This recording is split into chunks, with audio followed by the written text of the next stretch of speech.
Bueno, ahí ya estamos grabando. Vamos a seguir viendo un poco,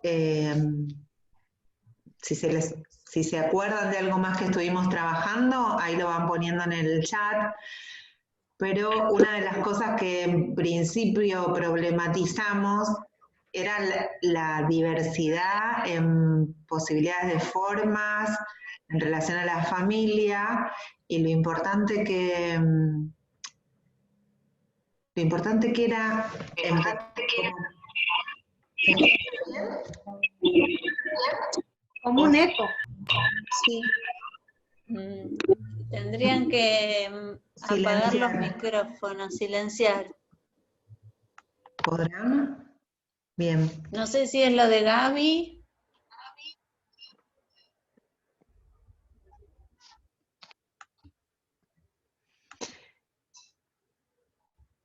Bien. En principio lo que trabajamos era de problematizar este formato hegemónico que teníamos de familia tipo, ¿no? Está bueno el nombre, es la tipología estereotipada, la familia tipo que teníamos y poder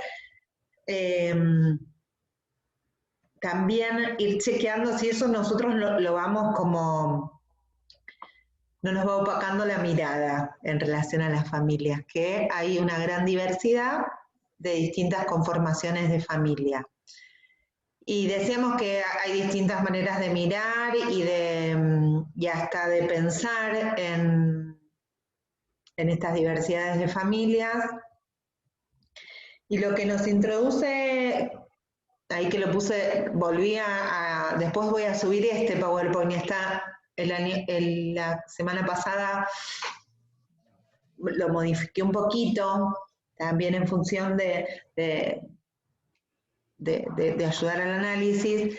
Ana María Quiroga, en uno de los textos sobre familia, lo que plantea son diferentes niveles de análisis en relación a la familia, que voy a tratar de ir adentrándonos.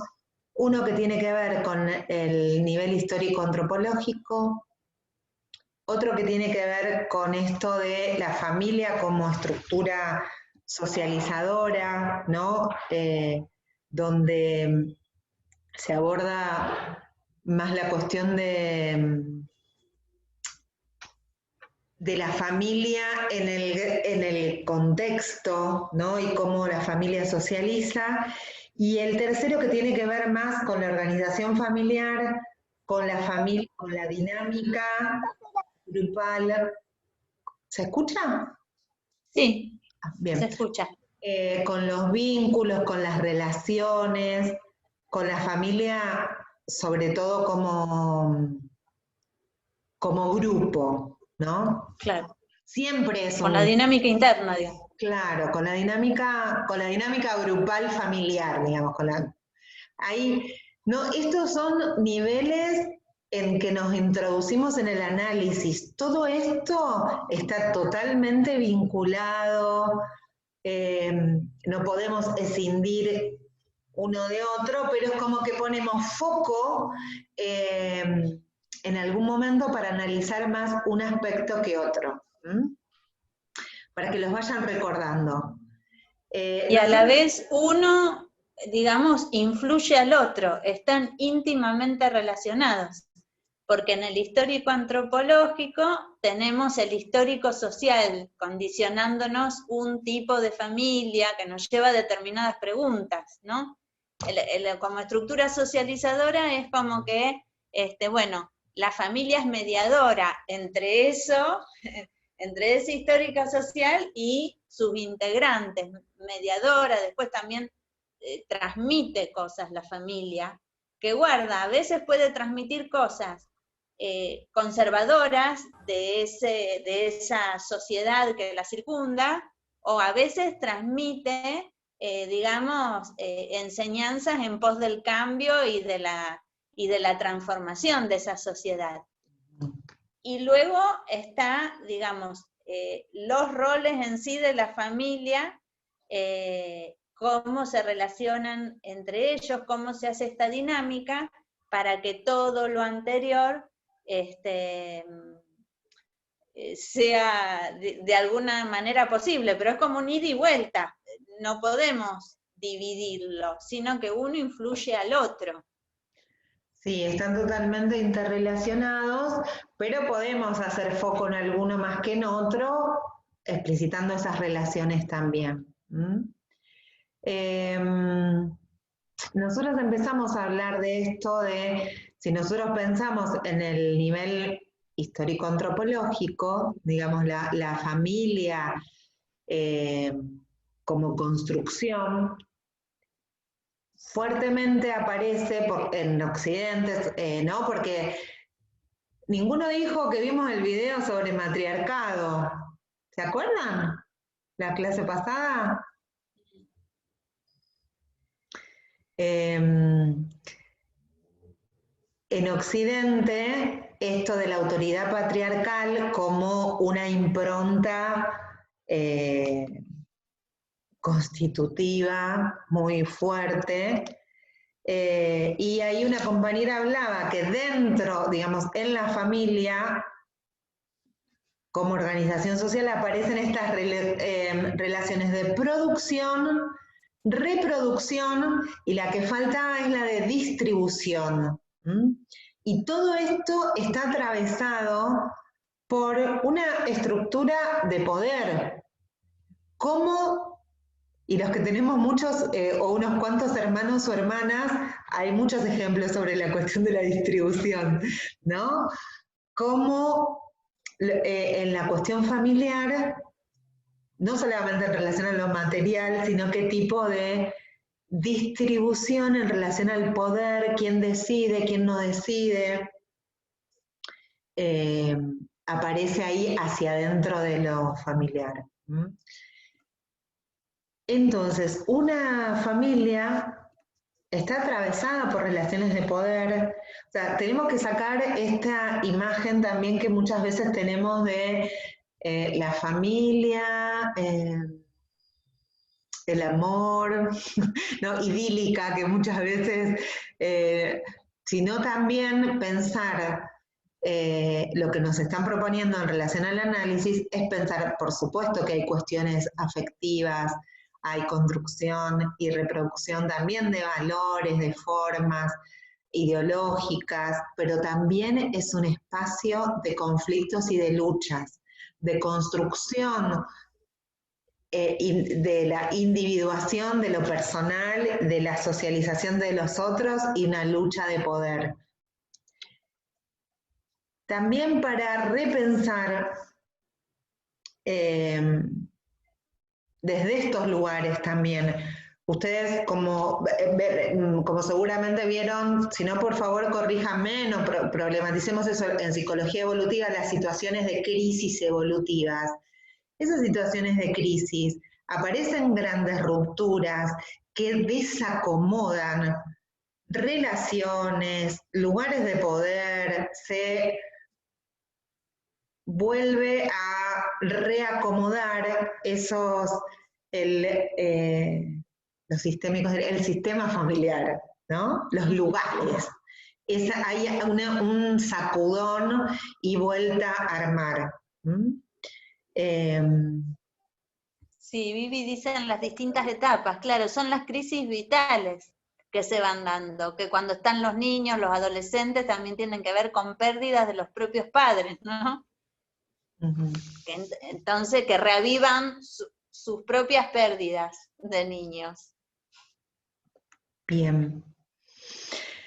Entonces, si pensamos en esta perspectiva histórica, ¿no? En este nivel y en esta capa de la lectura histórica antropológica, habíamos visto un poquito esto la vez pasada, que también pensar en los lugares, también en perspectiva histórica, de las mujeres, de esto que se sigue problematizando, pero se sigue reproduciendo, de la mujer adentro de la casa, para la mujer lo doméstico, para la mujer el cuidado y la crianza, el cuidado de los otros, ya sea los niños, los viejos, los hombres, ¿no? para el hombre como el proveedor, ¿no? Que trae desde el mundo externo, el mundo público, ¿no? Para la mujer lo privado, para el hombre el mundo público, que trae, como que trae hacia afuera de a ratitos a lo doméstico, el poder puesto en el hombre, ¿no?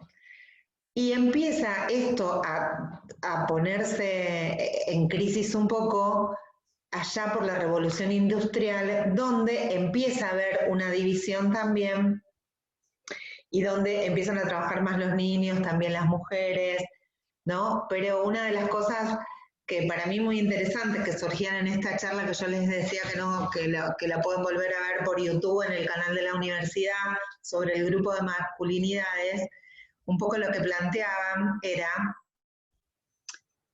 ojo, que revisar las cuestiones de género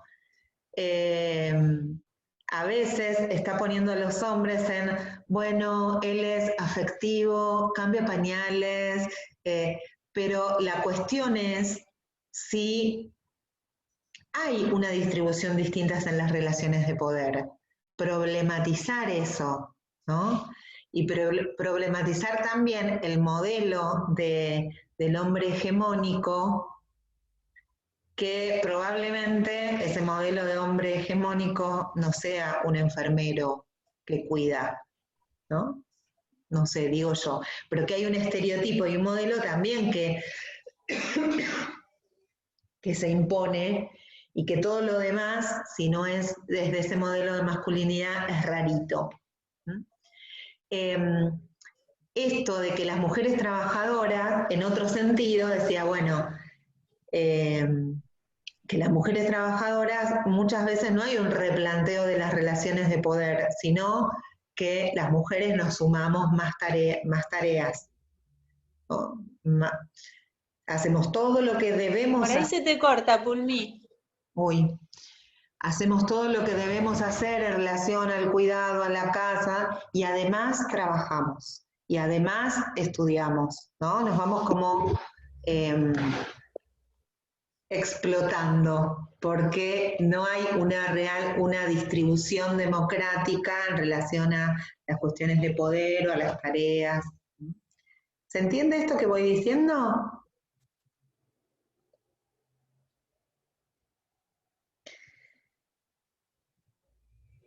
Entiendo. Perfecto. Muy bien. Ahora hay muchísimas cosas muy interesantes para leer sobre cuestiones de género. Entonces,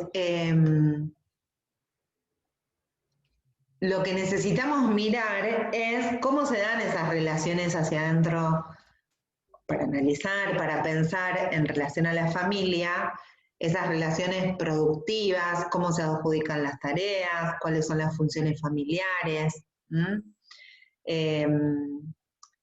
Un poco lo que alertaban es que no sea esta cuestión de la cáscara en relación a el tipo copado, ¿no? Que ayuda, sino cómo se dan esas distribuciones y organizaciones de relaciones productivas, reproductivas, esas estructuras de poder. Bueno, esto lo voy a pasar, mira. Porque en realidad, bueno, acá lo estuvimos viendo, lo del protovínculo, pero también para introducir esto que dentro de las familias hay relaciones asimétricas, ¿no? Que es necesaria, por supuesto, como la función de sostén. Hoy daba como ejemplo, como primer gran momento del tema del protovínculo, pero también en relación a esto de la autoridad como contención, cuidado y límite. Y pensando en la familia también es como esto, como una función también socializadora, cómo se dan estas tensiones también en relación a, que yo pienso en la adolescencia, la relación de la construcción de mi propia identidad, pero también esta cuestión de pertenencia del grupo familia y de identificación. ¿Mm? Está todo el tiempo ahí. ¿Mm? Entonces, por un lado, la familia tiene esta función de sostén, ¿Mm? Y como primer lugar de sostén es toda la cuestión del protovínculo. Y también de asimetría, de jerarquía. No tengamos miedo a la palabra autoridad. El tema también es como que no es lo mismo porque a veces se confunde con esto del autoritarismo. La autoridad también como límite, como contención.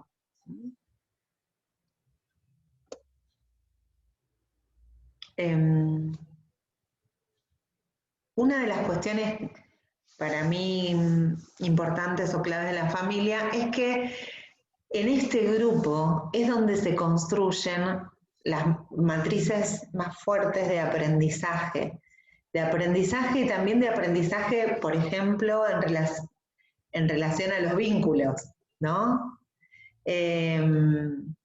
Cómo me muevo para poder, o qué mecanismos o qué aprendizajes tomo para poder satisfacer mis necesidades, ¿no? Y las necesidades grupales.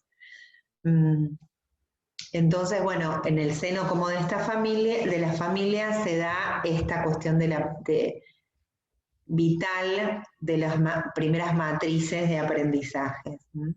Esas cuestiones, y los valores también, ¿no?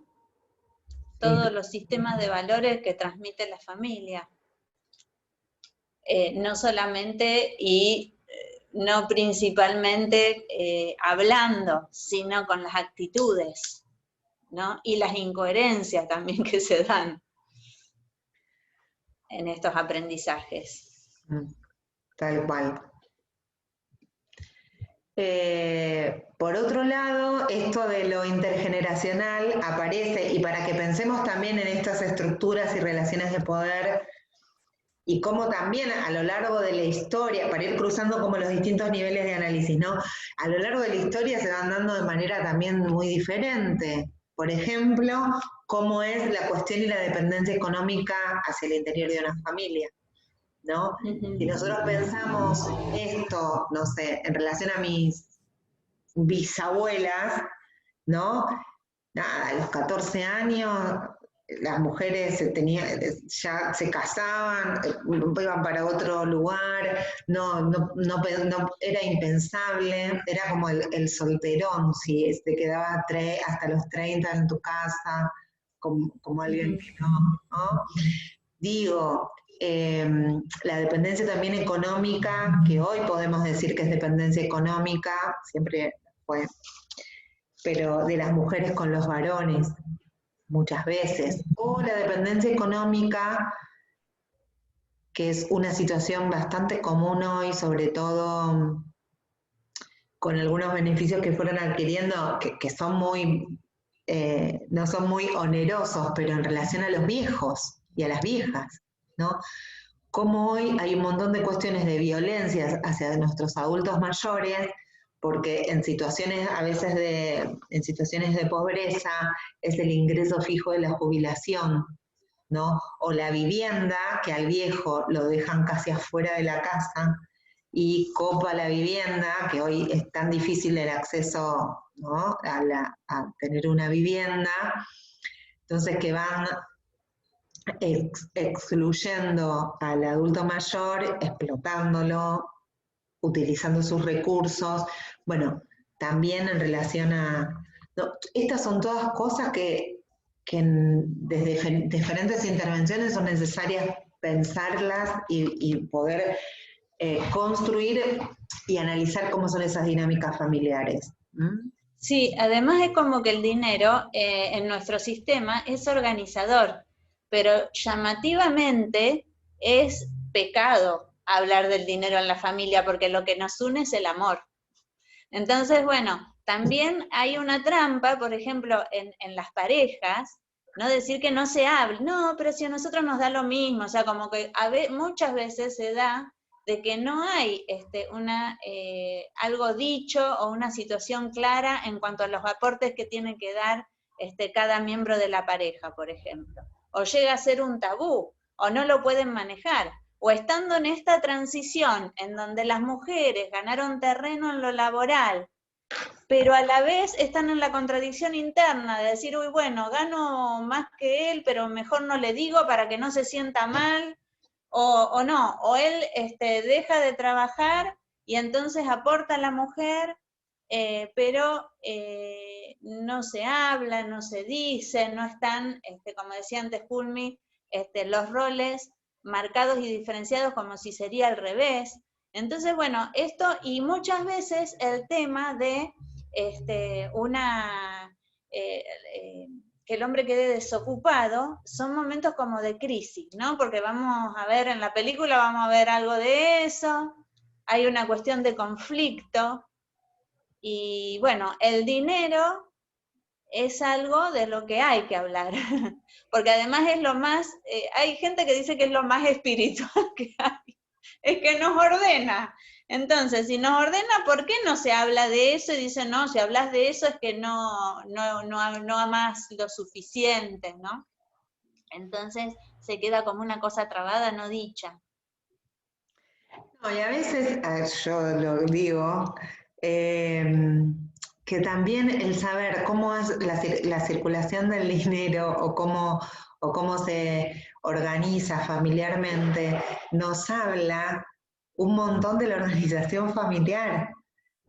Es como una estructura que nos describe, no vamos a ir a preguntarle a alguien, ¿no? Porque lo que nos va pasando es que cada uno empieza a pensar cómo hace uno, una, ¿no? O cómo, ¿no? Claro. Pero seguramente que está bueno como un lugar de análisis para ir pensando de que ese dato, no es que lo vamos a preguntar porque es real que en una entrevista inhibe un montón eso, pero quizás es un problema que el otro me trae también. Y cómo que el dinero nos habilita las estructuras de poder, las estructuras de decisión, ¿no? Uh-huh. Si las da el dinero o no, porque no, yo laburo afuera, pero vengo y le doy la guita a mi esposo, que es el que administra, porque yo no sé administrar, ¿no? Uh-huh. Cómo se refuerzan aún, ¿no? Como que no es garantía que la mujer trabaje, se corra del lugar, digamos, de poder tomar decisiones. Entonces, bueno, vamos como tirando como distintas variables en relación a estas cuestiones. Bueno, y ahí traíamos otras cuestiones que tienen que ver con lo intergeneracional, uno también en relación a las migraciones entre lo rural y lo urbano. Nosotros, bueno, me resulta difícil nosotros acá en Bariloche cuando no estoy, pero no importa.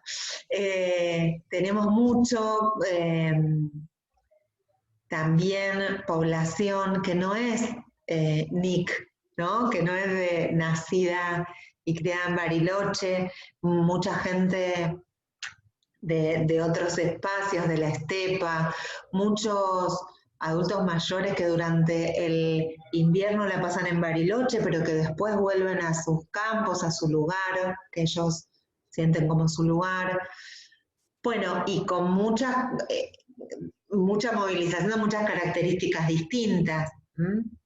Otras de las cuestiones tiene que ver con el consumo, y no porque solo lo tengan los jóvenes o los adolescentes, el conflicto en el consumo, pero seguramente va a ser diverso y diferente el consumo que cada vez aparece en edades más tempranas, pero seguramente también la forma de abordar el consumo también tiene con los distintos grupos etarios, porque hay distinta concepción sobre el consumo, ¿no? Sobre el alcoholismo, pienso, sobre distintos lugares. ¿Había algún comentario que se me fue? No. Bien. Bueno, seguimos. Entonces hoy, en la situación, en la actualidad, empieza a estar cuestionada esa autoridad patriarcal en la familia. Cuestionada, no quiere decir que esté resuelta, ¿no? Que esté, pero sobre todo los jóvenes, si pienso en las chilenas, digo las jóvenes, ¿no? Como es interesante ver en lo que está pasando en Chile, cómo a partir de un movimiento, ¿no?, de crítica a la vida cotidiana, chiquito como chico, digo, que no es chico, pero cómo puede ser un efecto no dominó, esto de empezar a interpelar por la suba del transporte un grupo de adolescentes, mujeres, puede traer una cantidad de modificaciones posteriores. O ayuda a problematizar otros montones de cuestiones. Bueno, vuelvo acá, porque me fui y volví. Pero en esto del cuestionar, ¿no? Y que la autoridad patriarcal está en decadencia, mucho más en un contexto dictatorial. Entonces, ¿cómo se da esta tensión, hablando, ¿no?, de la individuación, la socialización? También dentro de las familias se da esta tensión que tiene que ver con la autonomía y liberación. Y también, si lo pensamos así, por ahí como ustedes lo llaman, como en las crisis evolutivas, ¿no? Cómo todo el hiempo eso está en tensión.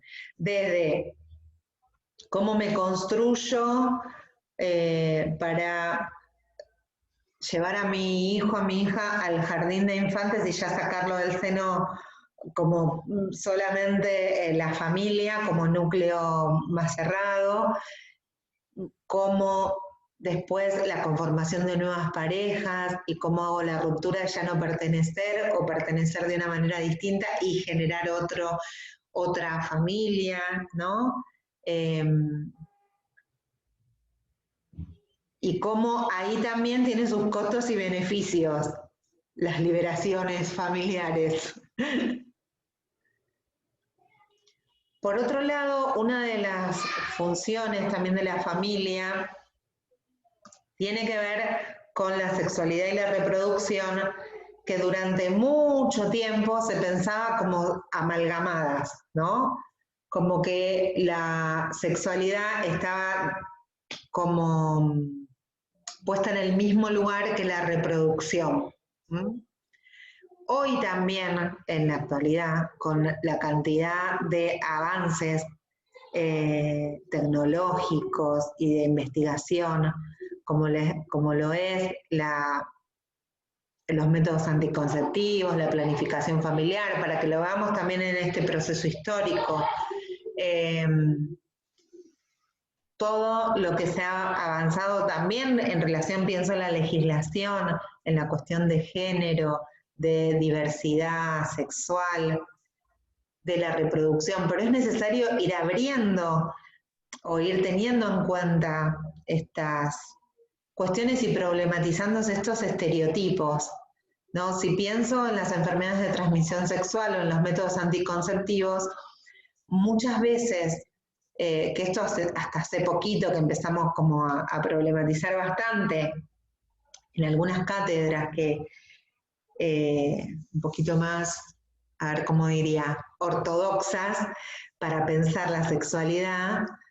Por ejemplo, es importante informarnos en cómo me prevengo de enfermedades de transmisión sexual en una pareja lesbiana. Cómo son las barreras de látex, y enseñar también estas cuestiones, ¿no? Que muchas veces esto, como no se piensa desde la diversidad, bueno, nos equivocamos y mucho en intervenciones de salud. Entonces, y cómo la educación sexual tiene que ver con la perspectiva de derechos humanos como un derecho, ¿no? En estos años a veces están cuestionadas las cuestiones de la ESI, hoy estamos problematizando en las asignaturas y en las construcciones de de las cátedras y las formaciones docentes vinculadas a la educación sexual integral. ¿Mm? Sí, además hay otro aspecto como que del que pocas veces se habla, que es el tema de el placer en la sexualidad. Y no hay médico, médica o enfermere que hable de eso, ¿no? Y ha sido algo negado y vapuleado a las mujeres, y como que no hay información que se les dé a las mujeres en los ámbitos de salud acerca de su placer, de cómo son sus órganos, que son internos, y dentro de esos órganos, cuáles son los destinados al placer.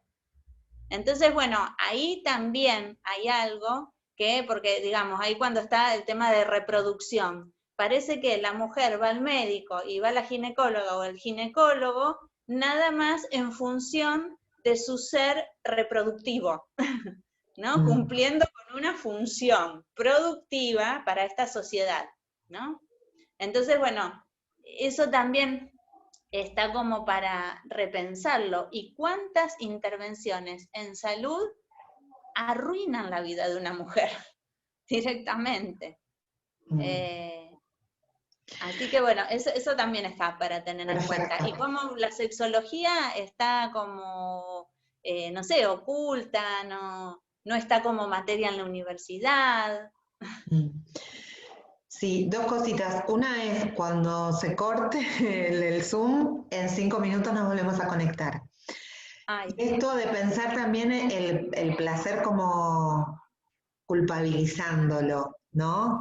No como un aprendizaje también, que todo lo que es muy interesante, el proyecto de ESI, digamos, el derecho a la educación sexual integral, tendría que tener incluido esto y aparte tendría que ser una cuestión transversal y dentro de la educación sexual integral está incluida la perspectiva de género.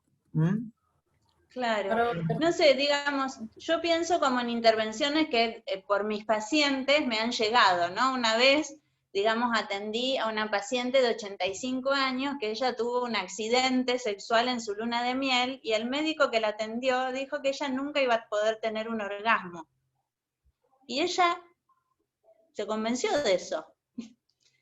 Entonces, bueno, y digamos, también tengo otras 2 pacientes que no llegan a los 40, que están dejando de menstruar, y bueno, justo coincidió, 2 doctoras distintas le dijeron, y debe ser que tenés una menopausia precoz.